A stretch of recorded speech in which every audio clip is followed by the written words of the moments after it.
முருகனின் அருளைப் பெற பல வழிபாட்டு முறைகள் இருந்தாலும் குறிப்பிட்ட 2 வழிபாட்டு முறைகளை இன்னும் விரிவாக பார்க்கலாம். கந்த சஷ்டி விரதம் என்பது முருகனுக்குரிய மிக முக்கியமான விரதங்களில் ஒன்று.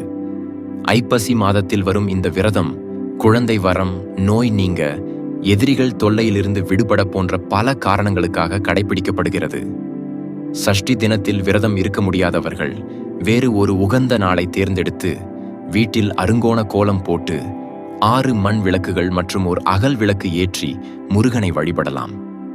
இந்த வழிபாட்டை 9 அல்லது 11 நாட்கள் தொடர்ந்து செய்யலாம். இதன் மூலம் துன்பம், துயர் நீங்கி முருகனின் அருள் கிடைக்க இந்த விரதம் மேற்கொள்ளப்படுகிறது. குழந்தை வரம் வேண்டி இதை கடைபிடிப்பவர்கள் 48 நாட்களும் தாம்பத்தியத்தில் ஈடுபடக்கூடாது.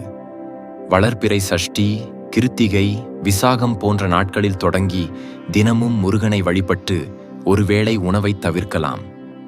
இப்படி முருகனை வழிபடுவதன் மூலம் மனதிற்கு ஆழ்ந்த அமைதியும், இறைவன் மீதான பக்தி உணர்வை வளர்க்கவும், வாழ்க்கையில் இலக்குகளை அடையவும் உதவுகிறது.